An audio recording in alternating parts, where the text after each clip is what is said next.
I believe all of us are very aware of Rukmini Devi's wonderful accomplishments and her character and personality, which is why we're all here. For those that might just be a little bit new or coming to experience her wisdom for the first time, Rukmini Devi is a activist in women's spiritual empowerment interfaith dialogue. She founded the Urban Devi Collective, which is based here in the Bhakti Center. And for all of our women and ladies on the call, she runs a monthly women's Sanga that's now taking place online, which we'll share information about if you'd like to get connected to that. She is an active board member here at the Bhakti Center. She's a mentor, counselor, guide to many of our community members here in New York City as well as around the world. And her husband engage in various Vaishnav and Krishna and Muslim interfaith dialogues, bridging the gap amongst spiritual communities around the world. But more than anything, she's known for her warm, giving, humble, and deeply devotional heart. We're super, super grateful to be here with you and that you're with us. And so without further ado, we'd like to turn the microphone over to you and hear your great wisdom. So thank you for being here. Hare Krishna. Hare Krishna. Thank you so much. I'm sorry I had trouble connecting. I'll say some prayers. Thank you so much for inviting me back to Bhakti Center. Om Ajnanatimarandasya Gyananjana Salakaya Chaksun Militam Yena Tasmai Shri Gurave Namaha Shri Chaitanya Manobhistam Stapitam Yena Bhutale Swayam Rupa Kadamahyam Dati Sapadantikam Nama Om Vishnu Padaya Krishna Prestaya Bhutale Shrimate Bhakti Vedanta Swaminiti Namine Namaste Saraswate Deve Gauravani Pracharine Nirvishesha Sunyavadi Paschatya Deshatarine Mukam Karoti Vachalam Pangolam Gayate Girim Yat Kripastamaham Bande Shri Gurun Dinatarinam Vanchakalpatarubhyascha Kripasindhu Bhaevacha Patitanam Pavanebhyo Vaishnavebhyo Namo Namaha Jai Shri Krishna Chaitanya Prabhu Nityananda Shri Advaita Gadadhar Shivasadi Gaura Bhaktavinda Hare Krishna Krishna Krishna Hare Hare Hare Rama Rama Rama Hare Hare. Thank you so much for joining.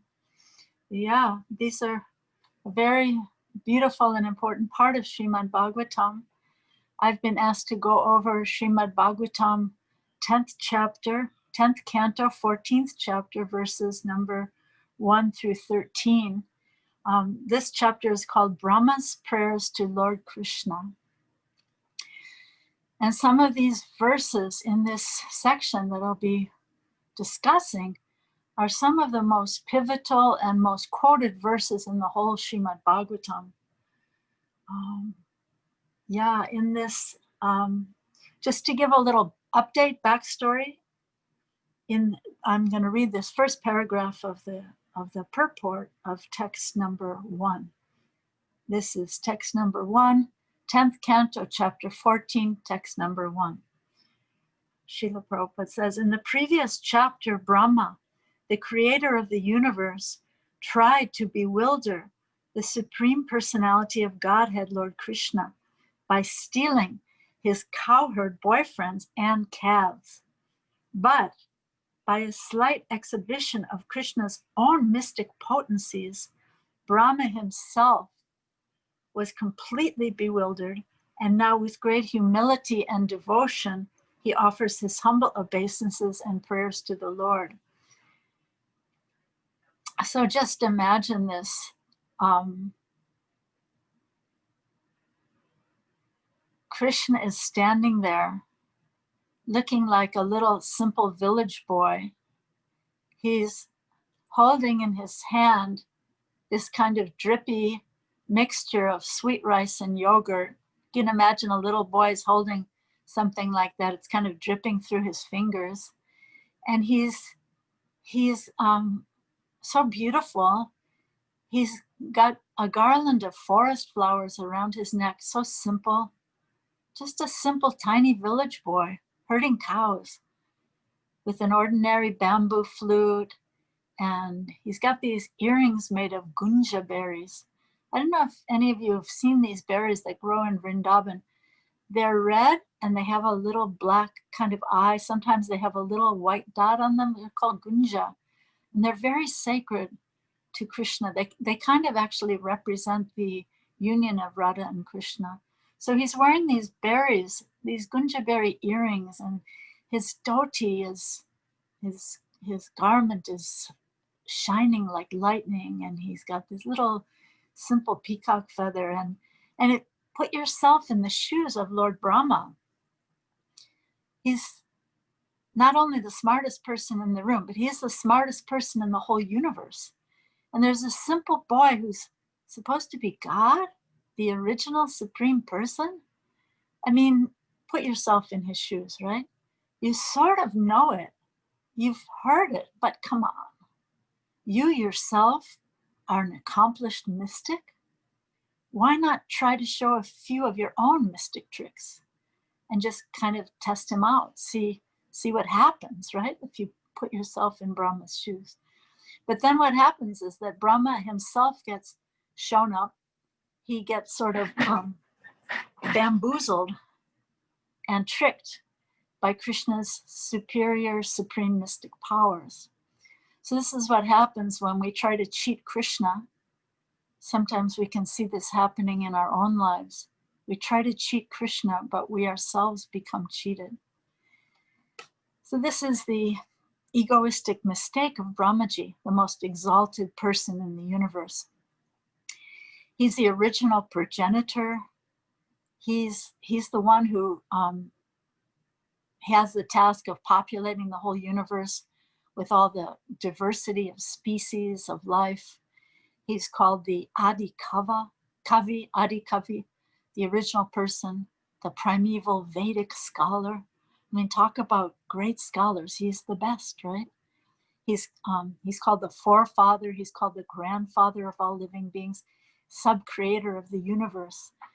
And he just wanted to test out his own mystic powers on Krishna to see if he could bewilder Krishna, but he himself becomes bewildered by the beautiful spiritual body and the astounding pastimes of Krishna that are beyond the ordinary reach of anyone's scholarship and beyond Vedic knowledge, actually. So these are the beautiful original pastimes of Krishna in his original Govinda form, his two-arm form. This form is original of all his forms that are so worshipable. This is the original, supreme source of all forms. Like Krishna comes down in so many avatars, but in this form, he's called Avatari. He's the source of all avatars. So sometimes we see this in the pastimes of the Srimad Bhagavatam, that great progenitors, like Lord Brahma here, or Lord Indra, or Lord Shiva, great progenitors of universal creation and maintenance, destruction, and they're willing to play the fool in Krishna's pastimes just to glorify their own beloved Lord. So that's kind of what's happening in these verses. Let me summarize a little bit from text number 2. Brahma says that although his mind is withdrawn from any attachment to material affairs, he's completely beyond any kind of material inebriety, but still he says he can't understand Krishna's personal form. And how can he can't understand Krishna's form. How can he understand the happiness that Krishna experiences within himself? How can he understand, right? So yeah, sometimes philosophers that have an impersonal bent of mind or impersonal perspective, they consider that the personal perspectives of bhakti are are just sentimental, or for less intelligent, more emotional people. And even Lord Chaitanya was criticized like this in Varanasi by Prakashananda Saraswati. You can read these pastimes in Chaitanya Charitamrita, which was Prabhupada's shelter. When he was on the boat to New York, he was finding great shelter reading Chaitanya Charitamrita, which is considered a postgraduate study of the Srimad Bhagavatam. So yeah, in Varanasi, he was being criticized by Prakashananda. At first, initially in Puri, he was being criticized and demeaned by Sarvabhauma Bhattacharya. They both ended up becoming devout followers of Lord Chaitanya. But here, in this pastime, Lord Brahma, as I said, the smartest one in the room, as we say, but he was actually the most intelligent, most evolved being in the entire universe, creating all the diversity of the universe. But so we have to understand that these pastimes of Krishna that we're hearing from Srimad Bhagavatam, they're not just cute and charming bedtime stories for children, but liberated souls, great liberated souls like Ramanuja, Sridhar Swami, Srila Prabhupada, Srila Bhakti Siddhanta. So many lines of acharyas take great pleasure in hearing these pastimes of Krishna. And they're actually called Amrita, which means nectar, but it also means deathless. So, you know, some of you practice Ayurveda or study Ayurveda. So in Ayurveda, there's a phrase, rasayana, which is a life-giving elixir. If you go down to Divya's kitchen, sometimes you can taste some of these delicious rasayanas, or life-giving elixirs. So Krishna's pastimes are called rasayana kata, life-giving elixirs. So what does that mean? It means that by hearing them, by chanting them, by remembering them in our lives and at the moment of death, as we try to remember the holy name in life and at death. So Krishna's name, his form, his qualities, his pastimes, they actually carry us over to the other side, beyond death, to Krishna's eternal abode, to eternal life in Krishna's abode, so that we ourselves can join these pastimes and play with Krishna. How beautiful, right? So yeah, in this text too, Brahma's expressing he can't understand, even though he's the greatest of all Vedic scholars, he can't understand Krishna's personal form, what to speak of Krishna's happiness that he has in that form. So let me read a little bit from this purport. Srila Prabhupada in Krishna book is being quoted here.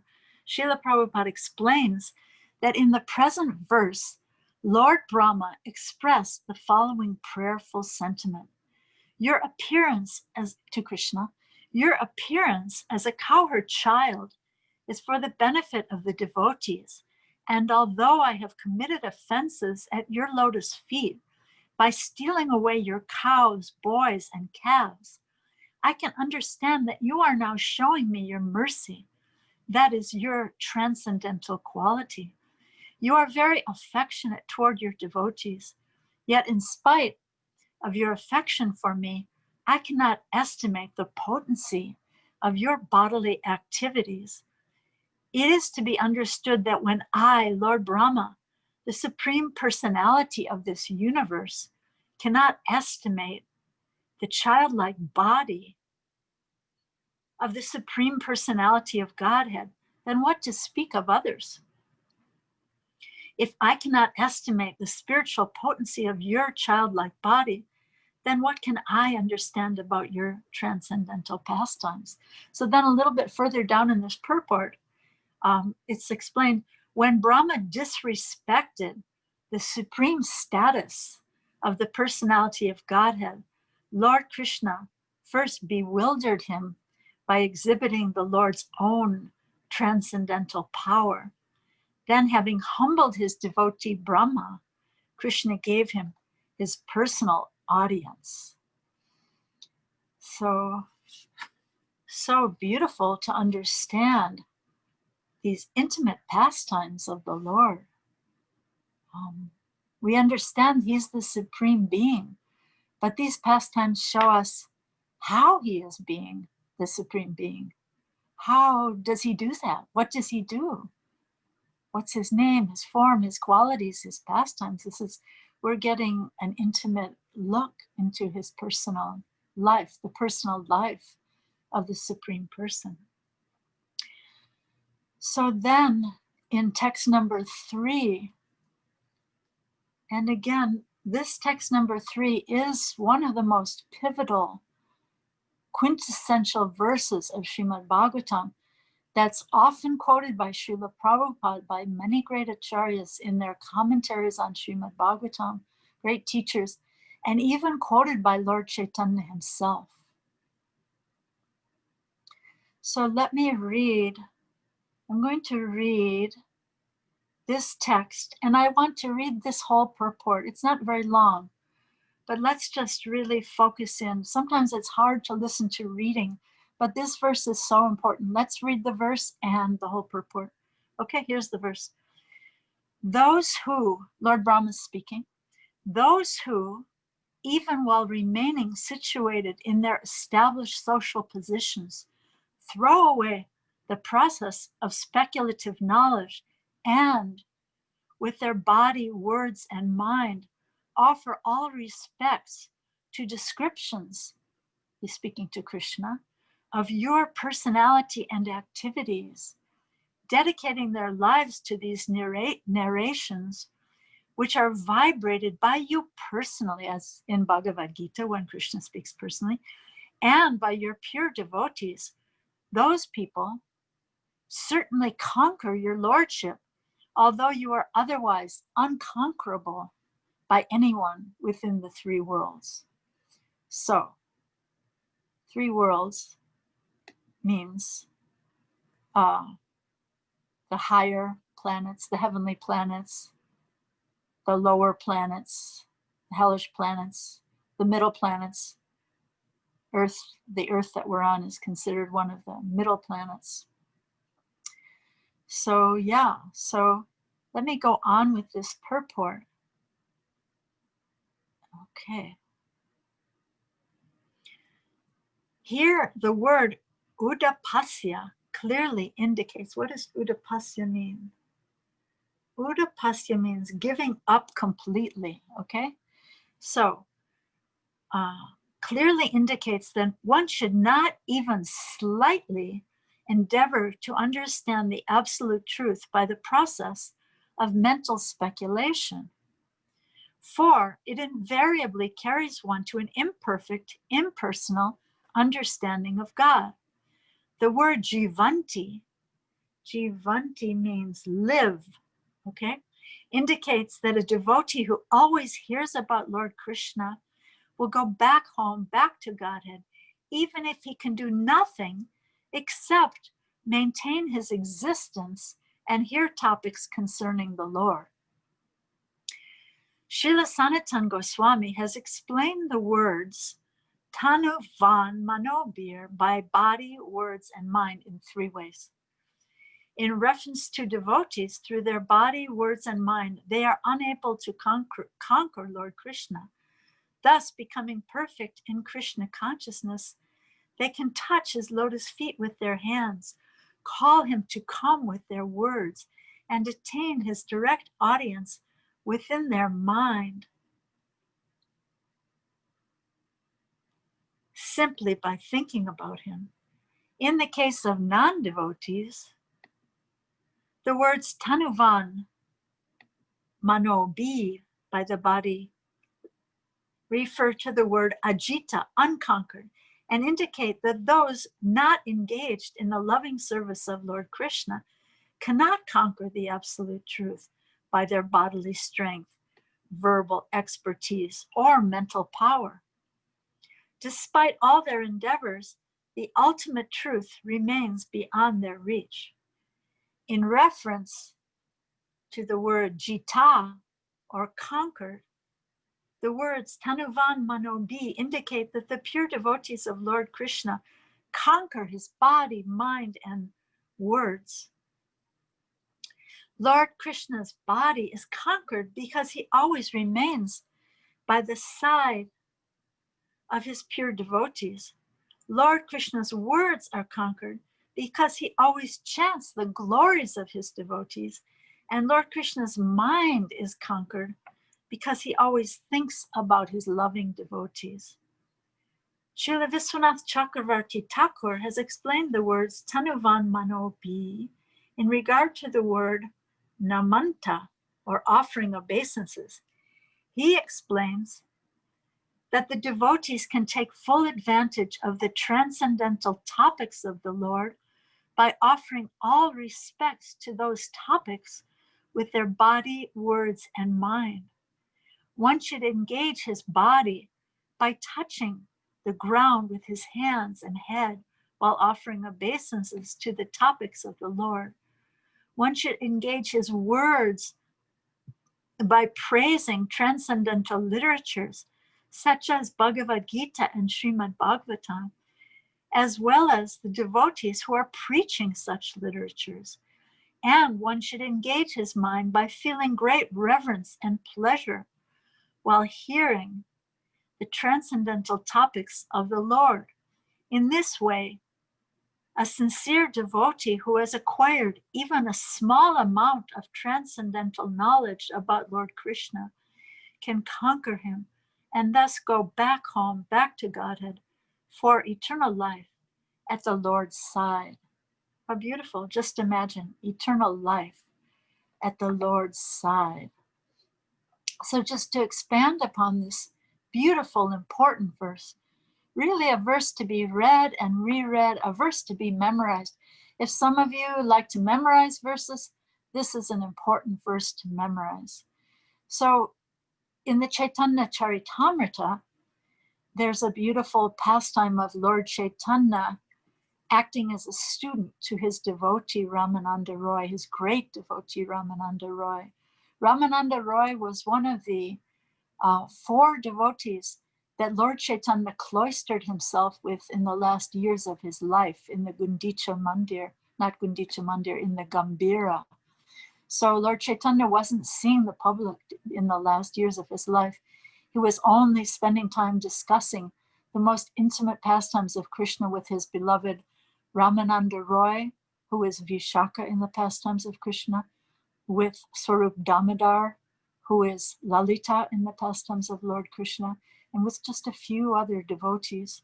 Actually, one of them was a lady also. So the pastime I'm referring to now, that was when Lord Chaitanya was posing as a student of Ramananda Roy and asking this great devotee Ramananda Roy questions about the truths of bhakti. And Ramananda Roy said at that time that Lord Chaitanya was like the puppeteer. And he himself, Ramananda Roy, was just being pulled by the strings of the puppet, as a puppet by the puppeteer, Lord Chaitanya. So Lord Chaitanya was asking so many questions and beseeching Ramananda Roy to go further, go further, go further, say something deeper, say something more intrinsic, more essential to the truths of bhakti. And Lord Chaitanya, at first, he kept rejecting what Ramananda Roy was saying. One thing after another, Lord Chaitanya was saying, go further, go further. But the first thing he actually accepted was this very verse of Srimad Bhagavatam, that finally this verse Lord Chaitanya accepted as essential truth in bhakti. So what does this verse say? Give up your mental speculation. Remain in your position. You don't have to go to the forest or go to the Himalayas. You can remain in New York City even. Remain in your position. Do whatever you do in the world. There's no need to give up your life's work. Just dedicate your heart to hearing Krishna's pastimes, or those spoken by Krishna himself in Bhagavad Gita, as was mentioned in this purport, or those spoken about him and about his great devotees in great wisdom books like Srimad Bhagavatam. So, one who's absorbed in hearing, describing, discussing Krishna's glorious name, form, qualities, and pastimes, only such a person can conquer the heart of Krishna, although he's unconquerable by anyone within anywhere within the three worlds, the lower, middle, higher planetary systems. So literally hearing, remembering, chanting these pastimes, worshiping them really with your body, mind, and words makes us Amrita, nectar, or deathless. We ourselves become nectar. We ourselves become deathless by hearing these Amrita, deathless pastimes. So it's also said that when there are talks about Krishna going on, talks about the Supreme Personality of Godhead, Yamaraj, the Lord of Death, himself comes to hear. He sits down to hear. And he gets so busy, gets so absorbed in hearing these pastimes that he's too busy hearing Krishna Katha, which means topics about Krishna. He's too busy hearing Krishna Katha, too absorbed to be doing his usual work, to be dragging people away to the door of death. So what it really means is that those who make time in their lives to hear about Krishna, like all of you here, never take birth again. If we become absorbed in this, we never take birth again in this material world. And Krishna says this in Bhagavad Gita also, another verse that's important for those of you who like to memorize verses, Bhagavad Gita, chapter 4, text 9. Krishna says, Janma karma chame divyam, evam yo veti tatvataha, tyaktva deham punar janma, naiti mameti sarjuna. He says, one who knows the transcendental nature of my appearance and activities does not, upon leaving the body, take his birth again in this material world, but attains my eternal abode, O Arjuna. He's speaking to his devotee Arjuna. So this verse of Srimad Bhagavatam that we're discussing today, as I said, is one of the most important, often quoted verses of the whole Srimad Bhagavatam. So at this point, I'd like to ask all of you who are listening, do you have any reflections, any takeaways, any questions from or about this important verse? What was important for you here? What are you going to take into your heart, into your home, into your life? What's important for you here? Any thoughts?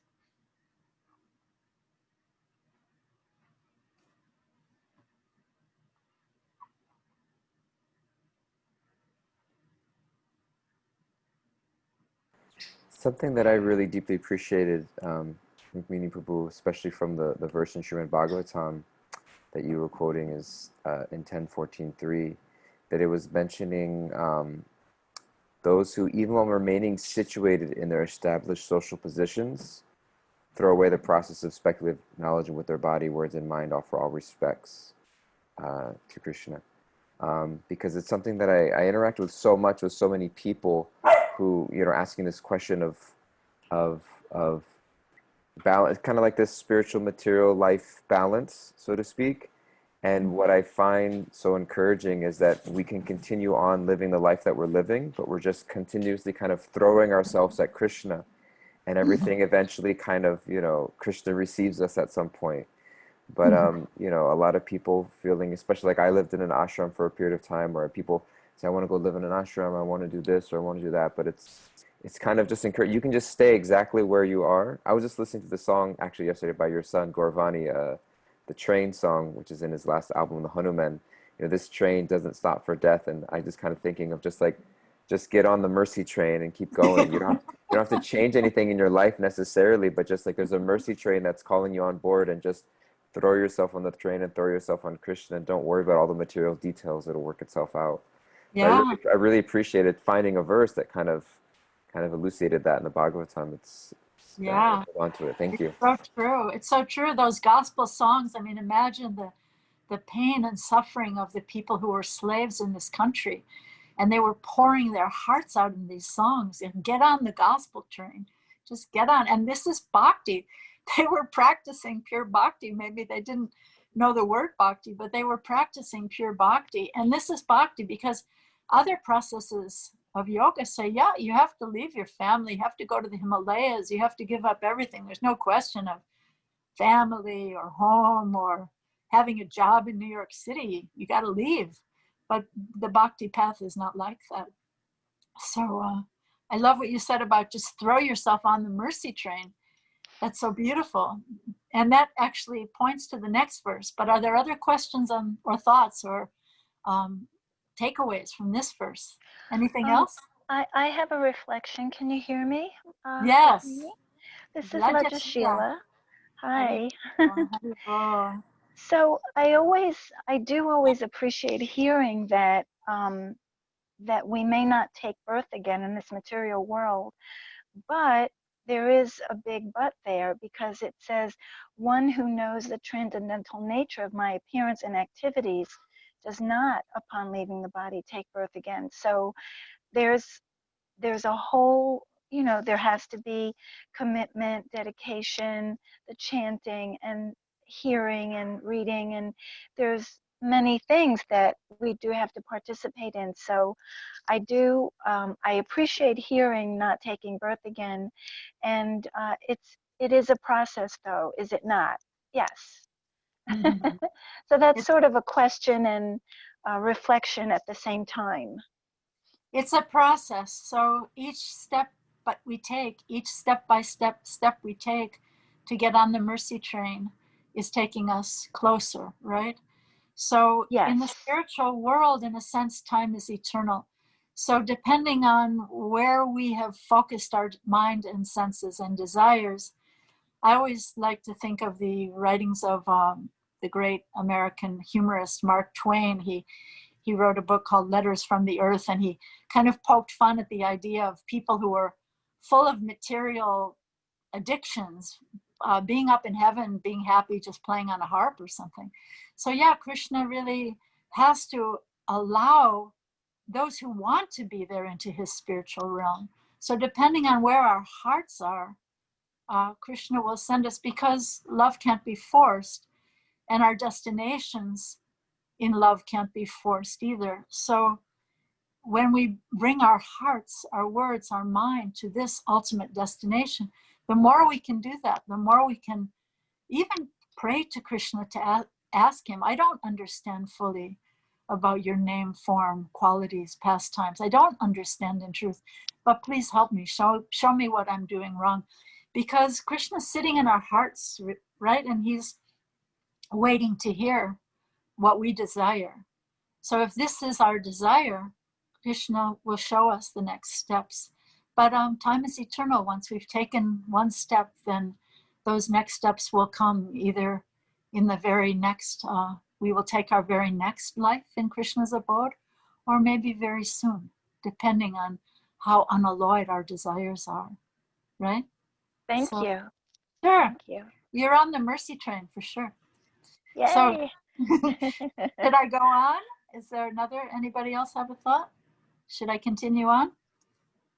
Okay, I'm going to continue on because it's so interesting that, Dayal Gauranga, that you said that. Because in the next verse, I'm going to read this next verse, text number 4. Lord Brahma speaking still. My dear Lord, devotional service unto you is the best path for self-realization. If someone gives up that path and engages in cultivation of speculative knowledge, he will simply undergo a troublesome process and will not achieve his desired result. As a person who beats an empty husk of wheat cannot get grain, one who simply speculates cannot achieve self-realization. His only gain is trouble. So it's interesting. I'm going to read the first paragraph of the purport. Loving service to the Supreme Person is the natural and eternal function of every living entity.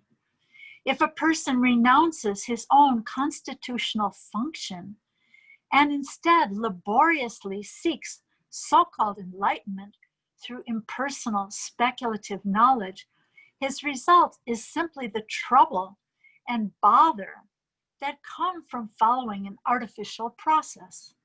A fool may beat an empty husk, not knowing that the grain has already been removed. Simply foolish is the person who throws his mind. So Dayal Gauranga was talking about throwing ourselves on the mercy train. So here in this very next purport, it talks about throwing our minds again and again into the pursuit of knowledge without surrendering to the Supreme Personality of Godhead.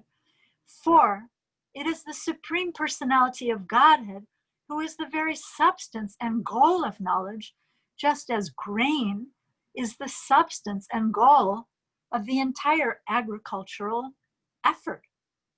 Vedic knowledge, or indeed material science without the personality of Godhead, is exactly like an empty and useless husk of wheat. So do we want to keep throwing our minds again and again into the pursuit of speculative knowledge? Of course, we're not dissing knowledge, because pursuing knowledge is good, but we have to understand that the goal of knowledge is loving service to the Supreme Personality of Godhead. We understand that the goal of all knowledge is bhakti offered at the lotus feet of Lord Krishna. So I want to summarize text number 5. So text number 5 talks about how there are many yogis in devotion over the eons of time, over the centuries, who faithfully carry out and perfect these processes of hearing, chanting, coming to understand the idea of surrender to Krishna, and coming to understand achieving Krishna's abode. As Lajashila was making the point very wisely, can this be done in one life? It depends on how ardent our desire may be, right? But then in text number 6, it's discussed that non-devotees, people who don't have this devotional bent of mind and heart, can't realize Krishna's ultimate personal feature. They can begin with the impersonal feature by cultivating direct perception of the self within the heart, by purifying their mind and senses of all conceptions of material distinctions and all attachment to material sense and objects. But only in this way will they begin to understand this impersonal feature of Krishna that can eventually become manifest to them. So what's being discussed in this verse and purported are the 3 different features of God. The initial Brahman feature, the impersonal, undifferentiated oneness, which is actually the effulgence of Krishna's body. This light that so many people on an impersonal path are seeking is the effulgence coming from Krishna's body. And just imagine if we could see, as Isha Upanishad says, if we can see, there's a prayer in Isha Upanishad that says, please remove that dazzling effulgence so I can see your form of bliss. So first, this is like the initial step in God realization, to understand that there's this undifferentiated field of spirit everywhere, and that we're part of that. So then the next step is this Paramatma feature, or understanding the Lord as the super soul within each and everyone's heart, even in the heart of the atom, even in the heart of the amoeba, in the heart of the ant, up to the great Lord Brahma. So this Paramatma feature of Krishna, where he follows us everywhere through so many lives while we're turning away from him. We want to live as a pig, or we want to live as a demigod, or we want to live as a microbe or a tiger in the jungle. So he follows us, waiting for us to turn to him. And in all these animal species, or plants, aquatics, animals, trees, the consciousness is not developed enough for the jiva, or the soul within the heart of that body, to turn to Krishna. But when we come to the human form of life, it's called the rare durlabha manava janma, the rarely attained birth, that we can have the opportunity to turn to Krishna, although we've been turning away for eons of time. So that's why the great saints on the path of Bhakti implore us to not waste this human form of life. Because if we waste it, we could go back into who knows where, into some other body, depending on our minds, depending on our desires in this life. So let me read a little bit. I'm going to read the last paragraph at the end of the purport of text number 6, okay? Even by practicing yoga or engaging in advanced philosophical speculation, one will find it very difficult to understand clearly the transcendental existence beyond the modes of material nature. And these processes are virtually useless for understanding the Lord's own unlimited transcendental qualities, which are far beyond the impersonal conception of spiritual existence. Only by the mercy of pure devotees of the Lord, or by associating with the Lord himself, can one begin the process of realizing the personal feature of God, a process that culminates in pure Krishna consciousness, the final and supreme perfection of knowledge. So beautiful, right? So I'm going to continue. I'm going to read text number 7, which is also sublimely beautiful. Brahma is still speaking. In time, he says, learned philosophers or scientists might be able to count all the atoms of the earth, the particles of snow, or perhaps even the shining molecules radiating from the sun, the stars, and other luminaries. But among these learned men or people, who could possibly count the unlimited transcendental qualities possessed by you, Krishna, the Supreme Personality of Godhead, who have descended onto the surface of the earth for the benefit of all living entities? So beautiful, huh? So just imagine Srila Prabhupada came to the eye of the hurricane, to the center of New York City, to the Lower East Side, as a pure devotee to benedict New York City and from there the world with this beautiful perspectives of the personal feature of God. Let me read. I'm going to read a couple of paragraphs from this purport. First paragraph. Srila Sanatana Goswami explains that Lord Krishna is Gunatma, the soul of all superior qualities, because he gives these qualities life. For example, one may discuss in an abstract way such qualities as generosity, intelligence, and mercy, but they come to life only when a living person exhibits them.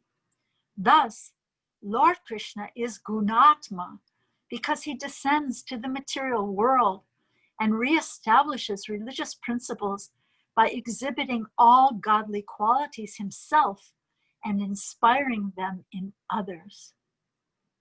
Okay? Then I'll just read the rest of that paragraph.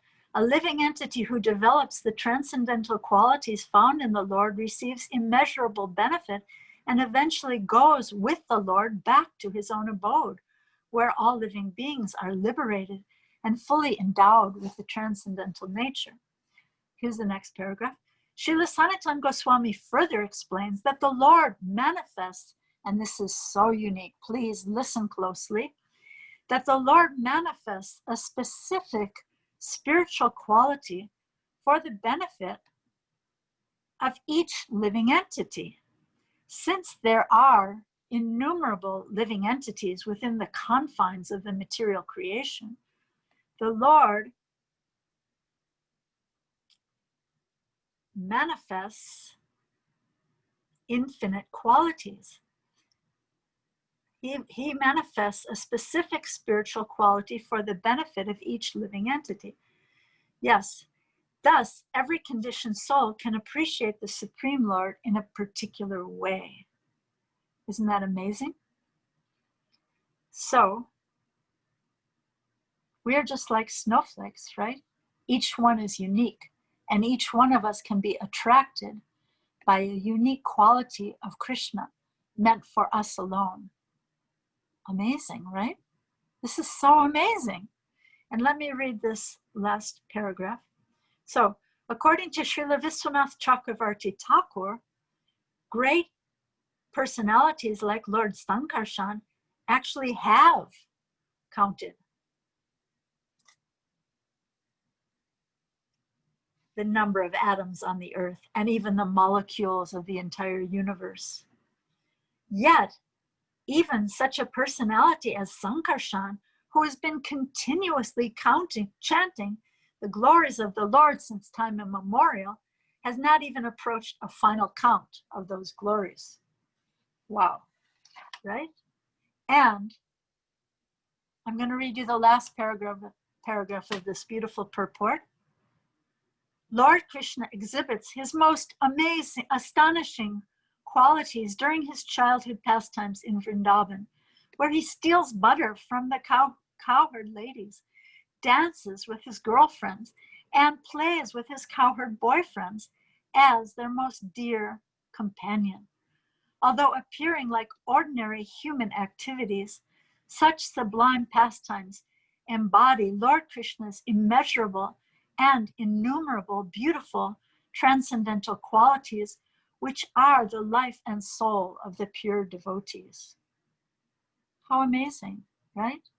So Krishna's qualities are like a prism, turning and shining with infinite varieties of facets. And as I said before, these are not just children's stories. These are not just children's bedtime stories. The liberated souls of eons of time take pleasure in these beautiful pastimes. So the idea that there's one quality out there that's meant for attracting and reciprocating with your own heart. There's one quality of Krishna that he manifests, especially for attracting your heart, is so astounding, isn't it? So I don't know yet what that one unique quality of Krishna's is that's meant just for me to attract my heart. Krishna hasn't revealed that to me yet. But there is one quality that I like very much that is described in Prabhupada's Nectar of Devotion, where he talks about, it's this chapter called Krishna's Qualities. There's another chapter where Krishna's qualities are further described, but there's one quality in this chapter called grateful. And Prabhupada says that any person who is conscious of his friend's beneficent activities and never forgets his service is called grateful. Then he says, in the Mahabharata, Krishna says, and this is a quote from Krishna, when I was away from Draupadi, she cried with the words, "Hey Govinda, this call for me has put me in her debt, and that indebtedness is gradually increasing in my heart." So Srila Prabhupada says that this statement of Krishna gives evidence of how one can please the Supreme Lord simply by addressing him as Hey Krishna, Hey Govinda. So when you're feeling desperate in your life, or even just when you're walking through your kitchen, making your bed, you can call out, Hey Krishna, Hey Govinda. And Krishna is so grateful that he will reciprocate your call. So now we're going on to another very, very important, pivotal, quintessential verse of Srimad Bhagavatam that explains how someone on the path of bhakti responds to suffering within themselves. And we'll discuss a little further. So in the whole Srimad Bhagavatam, here's the verse. If you want to understand how to receive suffering in this world, and we all are suffering in ways, especially during COVID, in big and small ways. So here's the verse, everyone. It says, "My dear Lord, one who earnestly waits for you to bestow your causeless mercy upon him, all the while patiently suffering the reactions of his past misdeeds and offering you respectful obeisances with his heart, words, and body, is surely eligible for liberation, for it has become his rightful claim. So I think I'm going to chant this verse in Sanskrit also, because hearing the Sanskrit is so purifying and so powerful. And this is another verse. This is an important verse to memorize for those of you who like to memorize verses. So here it is in Sanskrit.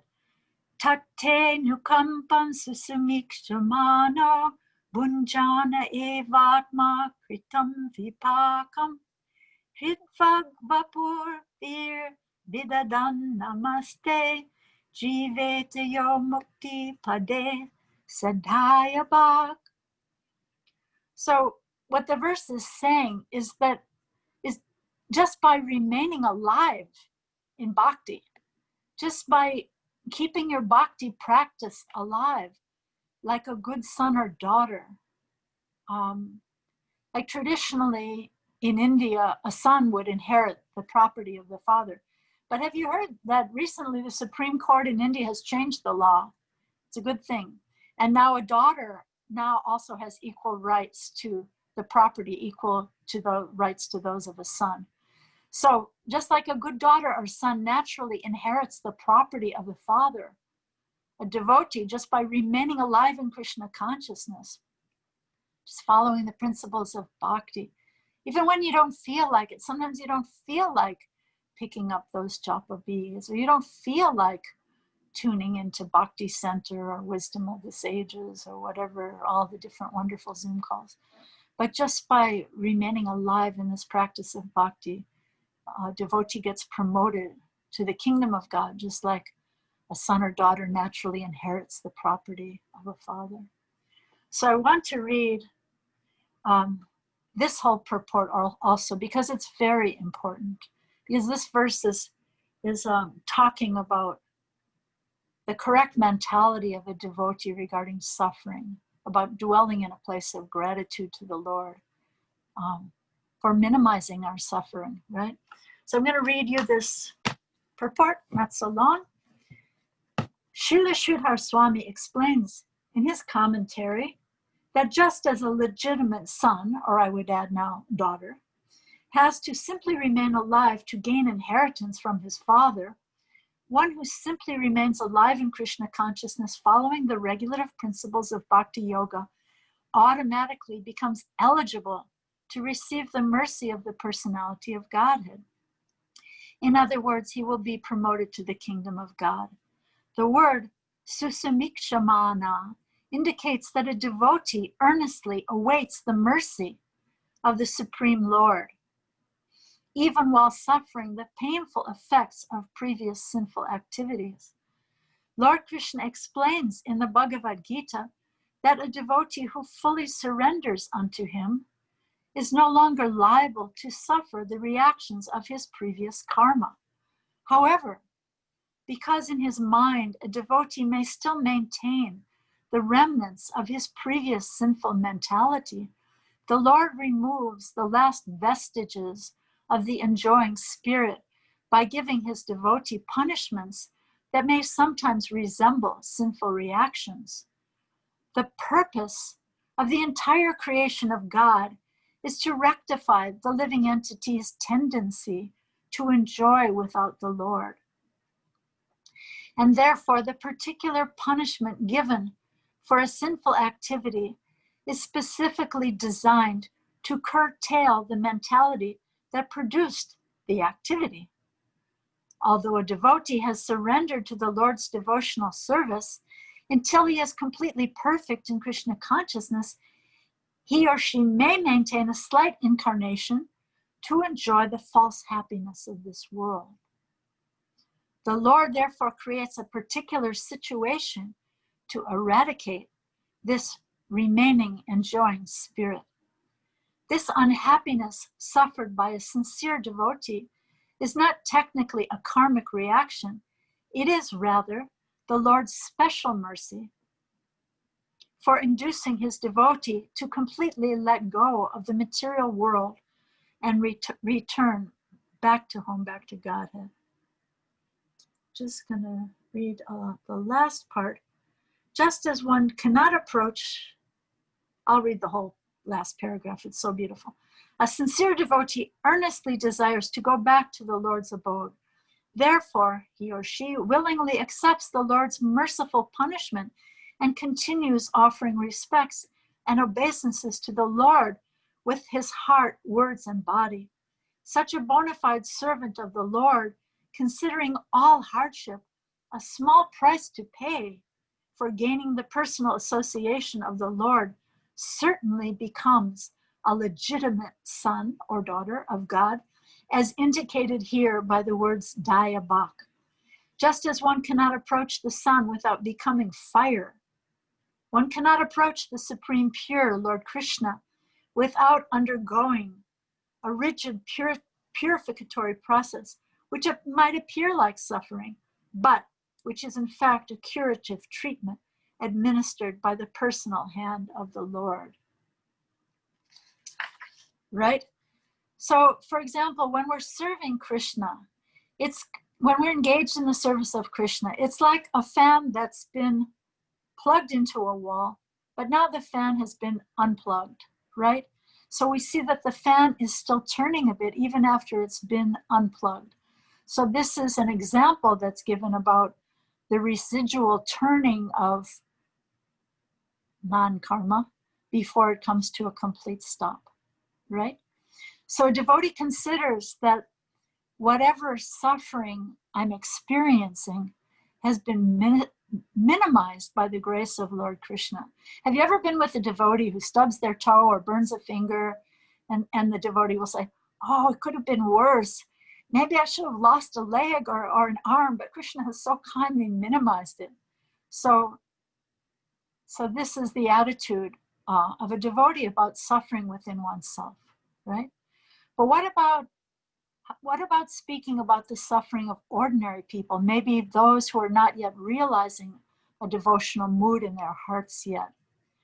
First of all, we have to understand that we have to understand karma, the word karma, first of all, as action, not only reaction. Our karma is our chosen action in this world, right? And we can make proactive choices as we act in this world. We can choose our responses to the stimulus that comes upon us, right? So this theology or philosophy of karma means to look at oneself, to accept personal responsibility, but it's not meant to be weaponized against others. The philosophy of karma is often criticized as blaming the victim, and sometimes it is misused like that, and that's cruel, actually. I'll tell you a story. There's a story of a devotee, a father who lost his child. The child unfortunately died. And some people came to offer, instead of empathy, they came to the father after he lost his beloved child, and they were saying to him, remember, you're not this body, your child was not her body. Anyway, it was her karma to die now anyway, and this world is temporary, and you should just chant Hare Krishna, and don't cry, and don't lament.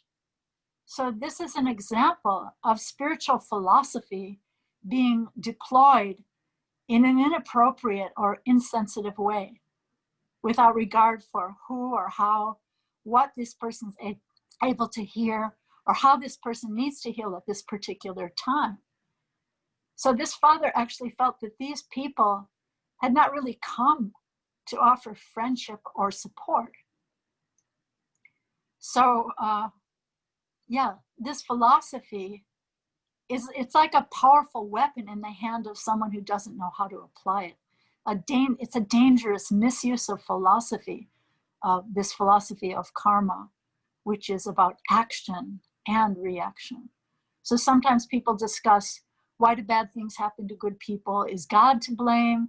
Is God cruel? Is God just inept? Is God trying to be good, but he can't help the extenuating circumstances? Sometimes people say that they can't even believe in a God who allows such injustice in the world, such suffering in the world. But understanding this philosophy, this theology correctly, we have to direct our introspection toward inward, toward our own selves. In other words, to look within myself, right? We can't understand how or why someone is in a situation they're in, how they got there, what their personal history is. But the attitude of a saintly devotee is that it may be your karma to be suffering right now, but it's my dharma to try to act in this world to relieve suffering, right? I can't understand or judge what your past might be, where you came from, or the whole background of this unfortunate situation, but just trying to act in the world for the flourishing of dharma, to share the medicine of the holy name, share prasadam, and share deep compassionate hearing. The great Christian scholar Paul Tillich said that the first duty of love, and bhakti is about love, right? So he says the first duty of love is to listen. The first duty of love is to listen. So dharma means to try to uplift the world, try to uplift the consciousness of those around me to help alleviate suffering. This is the compassion of a devotee in relationship to others. And the attitude of a saintly devotee toward suffering within oneself, within myself, I continue offering obeisances to Lord Krishna from the core of my heart, understanding, right, that whatever suffering I'm undergoing has been minimized by the grace of the Lord. And just by continuing to stay alive, to be faithful, to expect Krishna's mercy as a rightful heir, that one day this full inheritance as a devotee will receive the kingdom of God as their inheritance. So by the sweetness of this realization, even in this world, even in this life, we can cultivate step by step, going back to play with Krishna in the spiritual world. So, are there thoughts on these points about suffering, suffering within oneself, sufferings of others, about any thoughts about deploying compassionate acts of dharma in response to the suffering we see? Thank you. We have a hand raised by Andrea Suarez. Please go ahead. You can unmute yourself and ask your question. Hare Krishna, Rukmini Prabhu. Hare Krishna, dear Andrea. It's so nice. Días. Hare Krishna. I am just so moved by what you've shared, because it's actually the whole idea of not weaponizing karma is one that I just recently shared with a dear friend, and I couldn't remember who I had heard it from. And once you started speaking about it, I was like, of course it was Rukmini. And it really resonates for me, because I feel like sometimes it even happens to ourselves. Like we do it to ourselves when of just really like weaponizing and not having not only compassion for others, but having compassion for ourselves when things happen, and just kind of like, instead of using it as an opportunity to connect with Krishna, like you're saying, like give gratitude or whatever, have love to ourselves, it's like we use it as an opportunity to self-flagellate, which is that whole weaponization. So I just really appreciate that. Thank you so much. Thank you so much from someone who suffers illness yourself. So this is profound. Yeah, we can't be beating ourselves up. I'm so useless. I'll never make it in bhakti. I'll never be able to love Krishna. I'll never be able to purely chant the holy name, but just keep offering obeisances from the core of our hearts, and understanding that Krishna has just so kindly minimized our suffering, right? Thank you so much. So, dear Andrea, I'm going to go on. I started a little late, so I'm running a little bit behind. I don't know if we have a strict cutoff point here, but Dayal, do we have a strict cutoff point? We have some wiggle room. I will leave it to you. We all are eager to hear from you. And so because we started a few minutes late, if you wanted to go a few minutes over, At the same time, some people may have tight schedules and may need to leave at 12:30, in which case that's okay. But Right. to make up for some of the time we lost, yeah, we'd be happy to give you a few extra minutes. Okay, let me see what I can do, because there may be more questions at the end. And it was really completely my fault. I have to accept responsibility that I was having difficulty linking into the Zoom. But here's text number 9. Lord Brahma is still speaking. He's expressing his humility and his remorse once again. So he says, "My Lord, just see my uncivilized impudence. To test your power, I tried to extend my illusory potency to cover you, the unlimited and primeval supersoul, who bewilders even the master. You bewilder even the masters of illusion. What am I compared to you? I am just like a small spark in the presence of a great fire." So here's the tiny spark trying to burn the big fire, right? So I'm going to read, let's see, lifetime. I'm going to read this purport too. "A great fire produces many sparks, which are insignificant in comparison to it. Indeed, if one of the small sparks were to try to burn the original fire, the attempt would be simply ludicrous.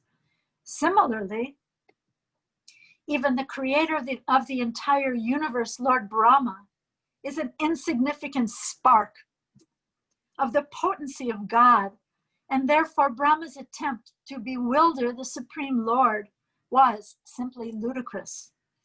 Brahma here addresses Lord Krishna as Isha, which indicates that Krishna is not only the supreme master of everyone, but is also specifically the master of Brahma, who's the master of the universe, right? Who creates the universe directly under the guidance of the Lord, and who indeed is born directly from the Lord's own body. Brahma felt ashamed of his impudent attempt at deluding Lord Krishna, and he was therefore perfectly willing to be punished or forgiven by the Lord according to the Lord's decision. If Lord Krishna does not mercifully punish his devotees when they act improperly, their foolishness will simply increase and gradually completely overwhelm their devotional sentiments. Has that ever happened to you? Therefore, Lord Krishna kindly disciplines his devotees and maintains them on the progressive path back to home, back to Godhead, right? Okay. So Brahma's realizing that Krishna is the big fire. He's a tiny spark. He's realized himself to be tiny. And so this is so counterintuitive in this counterintuitive mystery of Srimad Bhagavatam, where so often we see these role reversals where the Srimad Bhagavatam brings down the high and mighty and uplifts the small people. So here Krishna, the original Supreme Personality of Godhead, he's enjoying his seeming smallness, playing in his original form as a simple village cowherd boy.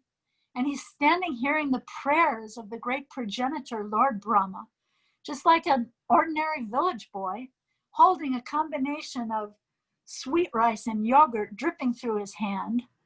And Krishna's just listening to this. So let me read text 10. Brahma says, "Therefore, O infallible Lord, kindly excuse my offenses. I have taken birth in the mode of passion." Are we sometimes passionate in these Western countries? Even India is getting passionate too, right? "I have taken birth in the mode of passion, and I am therefore simply foolish, presuming myself a controller independent of your lordship.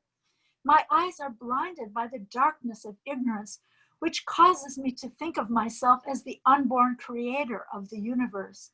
But please consider that I am your servant, and therefore worthy of your compassion," right? So I'm going to just read one paragraph from this purport, the first one. In his commentary, Srila Vishwanath Chakravarti Thakur explains that Brahma wanted to present the following argument to the Lord. "My dear Lord, because I have acted so badly, I deserve to be punished. On the other hand, because I am so ignorant, you should consider me an innocent fool and be merciful to me. Thus, although I deserve both punishment and forgiveness, I humbly beg you to exercise tolerance in this matter, and simply forgive me and show me your mercy. So now I want to read text 11. Brahma says, what am I? A small creature measuring 7 spans of my own hand. I am enclosed in a pot-like universe composed of material nature, the total material energy, false ego, ether, air, water, and earth. And what is your glory? Unlimited universes pass through the pores of your body, just as particles of dust pass through the openings of a screen window. So I'm going to read the first paragraph of the purport, quoted from Chaitanya Charitamrita. When Lord Brahma, after having stolen all Krishna's cows and cowherd boys, returned and saw that the cows and boys were still roaming with Krishna, he offered this prayer in his defeat.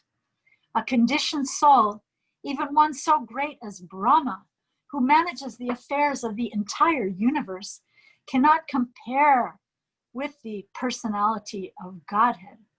For he can produce numberless universes simply by the spiritual rays emanating from the pores of his body. Material scientists should take lessons from the utterances of Sri Brahma regarding our insignificance in comparison with God. In these prayers of Brahma, there is much to learn for those who are falsely puffed up by the accumulation of power. So it said, pride cometh before a fall, right? And now in humility, in gratitude and appreciation, Lord Brahma is expressing remorse. It said that gratitude is a soil in which pride does not easily grow. So do you sometimes feel concerned when you see pride within yourself? So the antidote to pride is gratitude. Appreciate the gifts that you've received from God. The taste of water, the taste of cherries, the sunlight, the moonlight, and the gifts of everyone, the gifts of kindness from everyone. Appreciate everyone's gifts in the world because everyone contributes something. Each quality enhances our world in different ways. I was thinking, what happens in New York City when the garbage collectors go on strike? So we have to appreciate the contributions of the garbage collectors and appreciate the contributions and the gifts of every living being. Appreciate them sincerely and continuously. Some people never get thanked for what they do. They feel invisible. But everyone needs to be seen and everyone needs to be heard because everyone thrives on appreciation and everyone grows by appreciation. I wanted to tell you an amazing story that we read in the Lilamrita. After reading Srila Prabhupada Lilamrita for so many times, we saw a story that we didn't remember reading before. Srila Prabhupada, when he was right around the corner from the Bhakti Center at 26 2nd Avenue in the very first temple in the world, he used to help the landlord take out the other tenants' garbage. Can you imagine? Such a great saint, Srila Prabhupada.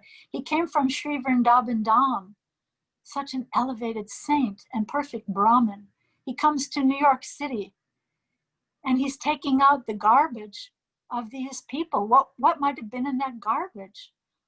Probably there was meat, probably liquor bottles, maybe there were heroin needles, cigarette butts. And he's helping the landlord just to show his appreciation. The landlord didn't really like the young people who were coming around to hear Srila Prabhupada. He didn't like them very much. But Srila Prabhupada told that Mr. Landlord, Srila Prabhupada told the young people to treat that landlord just like he's your father. So I want to read something from an Orthodox saint, Saint Gregory the Great. He said, great people usually have somebody around them who expects them to be better than they have any intention of being. So, yeah, Brahma's begging forgiveness. He's a child of God. He's born from the lotus stem that grows from the navel of the Lord. And he's making the point, is there anything really that's outside of the abdomen of God? Aren't we all really held within the abdomen of God. So just in conclusion, Lord Brahma regrets, he regrets trying to show off his mystic powers before Krishna, like a tiny firefly trying to show up the sun. He was trying to conquer the unconquerable. But text number 3 tells us how actually to conquer the unconquerable, to throw away the process of speculation and dedicate our body, mind, and words to the descriptions of Krishna's pastimes, and how such a pure devotee conquers the Lord who is actually unconquerable. Such a devotee conquers the Lord. And what about text number 8? How does liberation become your rightful claim? By patiently suffering the reactions to your past misdeeds, and all the while offering Krishna respectful obeisances with your heart and words and body, and see the sufferings of others with compassion, acting in dharma to relieve suffering in appropriate ways. And what about the innumerable qualities of Krishna, each one meant for one of us, one of the innumerable living beings? So thank you very much. This has been such a great honor to speak with all of you today. I don't know, we can ask Dayal Gauranga Prabhu if there's time for any questions or any takeaways or reflections. Thank you so much. I would love to hear if there's any questions or takeaways. We can have a few more minutes if anybody would like to share a reflection or appreciation or ask a question. If you have the time, Rukmini. I have the time. It's okay, my she's got the time. Okay, if anybody has a question or appreciation or reflection, we can leave a few minutes for that just now. I would like to offer my appreciation to Rukmini Mataji, because I'm just recovering from total hip replacement. Oh my goodness. Krishna, Krishna, please bless Wilfred. It has really cut into my service with it. I had to cut down, so I was pushing through offering candles and incense and what little I have while trying to balance on one leg. And so finally I had to give up, and felt like I was failing Krishna. But I appreciate the fact that I realize now through your talk that my service can come through my heart as well. Beautiful. The physical heart. So thank you so much. Wilfred, I have to say, you are such a pure devotee. And all of these, you are such a pure devotee. In my mind and heart, I offer you respects. Because please know that you can do all of these services in your mind and heart. You can offer Krishna not only a candle that you happen to have in your apartment, you can offer him a whole universe of candles within your mind and heart. You can offer him the whole universe in your mind and heart. It's unlimited. Prabhupada said something very beautiful once. He said, when you're chanting the holy name, in your mind, you can place Krishna on a diamond throne. Isn't that beautiful? So, I mean, I can't afford a diamond throne. Can you? I don't know. But no. You can, yeah. So you can put Krishna on a diamond throne. I mean, even Tiffany's in New York City does not have a diamond throne for sale. But you, in your mind and heart, can put Krishna on a diamond throne, and then you can put him on the pure lotus, put that diamond throne on the very pure lotus of your heart, and ask him to sit there and stand there and be with you always, in life and at the moment of death. Thank you so much. Thank you. Hare Krishna. Hare Krishna.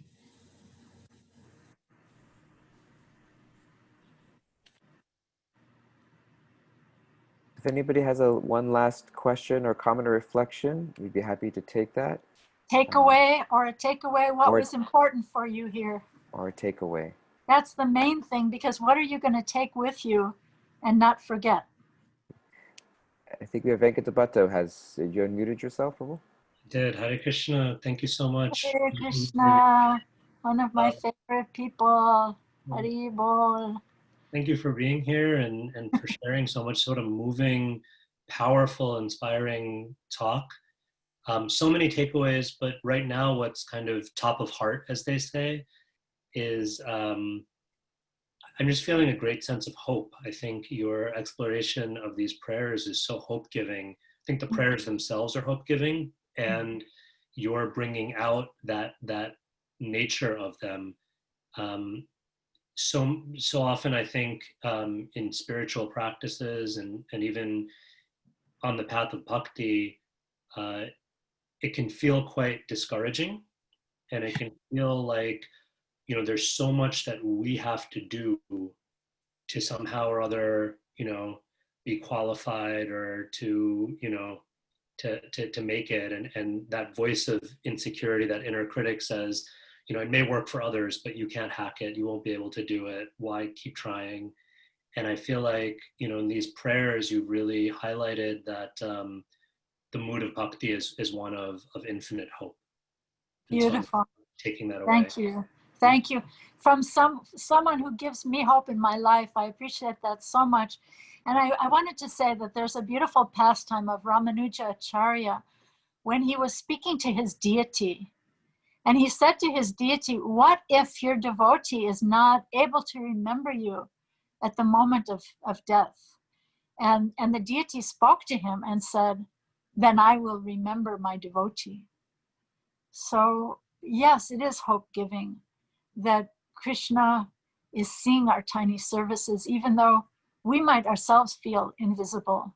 We might feel unseen and unheard, but in our lives, remember, Krishna is actually seeing us and hearing us, and hearing and seeing our small, the tiniest little efforts. So yes, remember Krishna. Remember to call out, hey Krishna, hey Govinda. And as he says, he always responds with gratitude to someone who calls his name like that, in that mood. Thank you so much, Venkataprabhu. Hari Bol.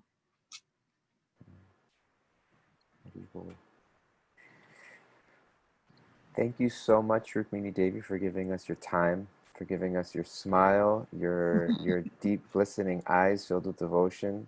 You're radiating right now, as always, and we're super, super happy to be with you. Thank you for all of our crowd and people being here. I wanted to share a quick link in our chat board, which some of you are already aware of.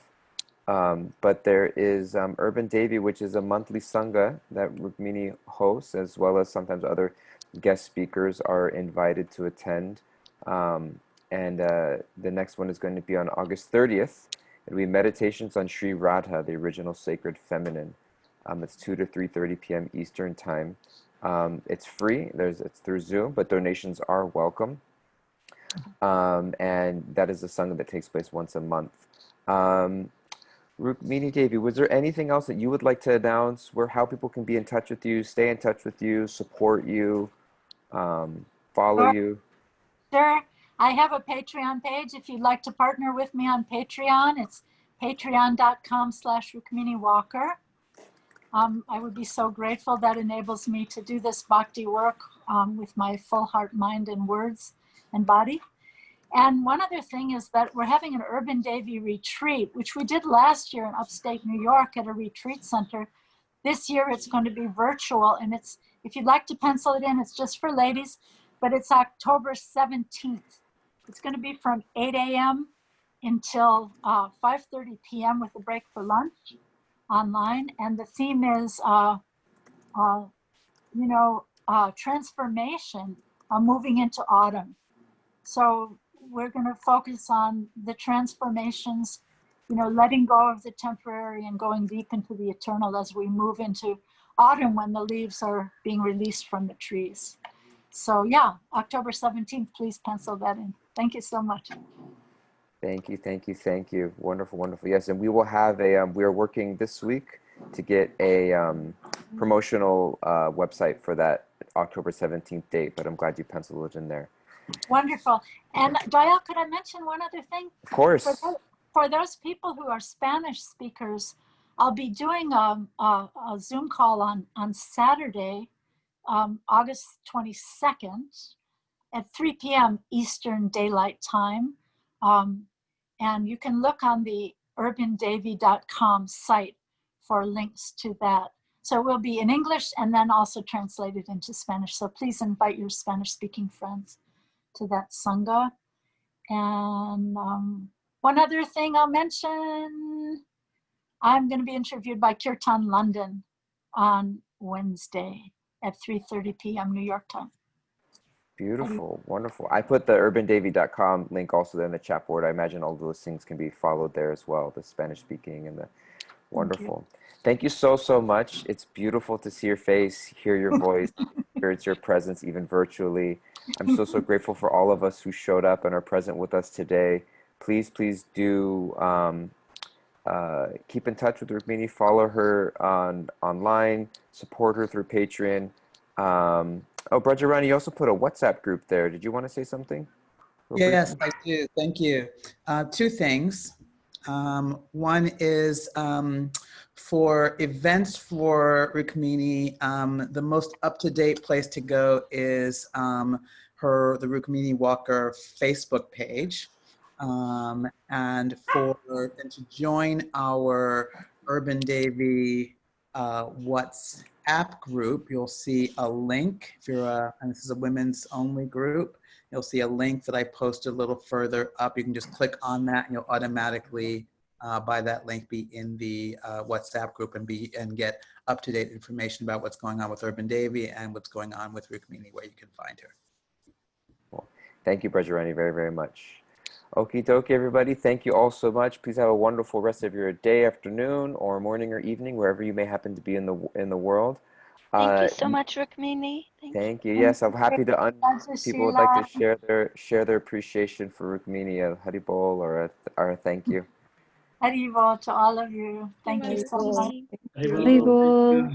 Thank you. Thank you. Haribol. Thank you, Haribol. Haribol.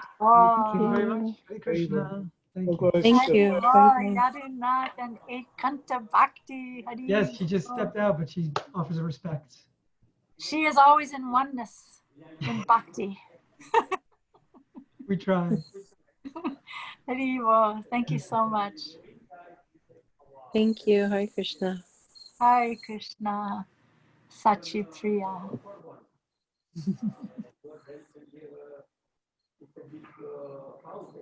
Hare Krishna. Have a good day with me. Thank you so much, Rukmini Prabhu. We look forward to being in touch with you again soon, and we'll be in touch. Hare Krishna. Hare Krishna. Thank you so much.